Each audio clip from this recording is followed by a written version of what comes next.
అవకాశాలు ఇచ్చి చూస్తాడు. ఆయన వైపు తిరగాలని, ఆయన వైపు మనం మళ్లించబడాలని ఆయన ఆశపడతాడు.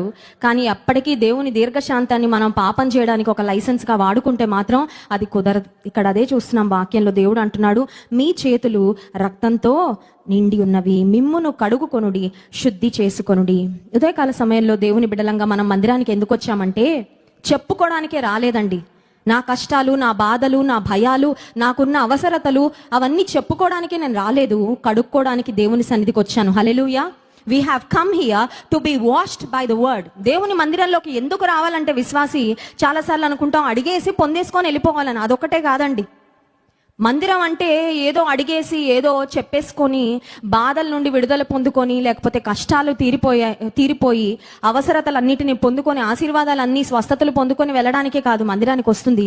దేవుని సన్నిధికి మనం ఎందుకు వస్తామంటే కడగబడడానికి వస్తాము. హల్లెలూయా.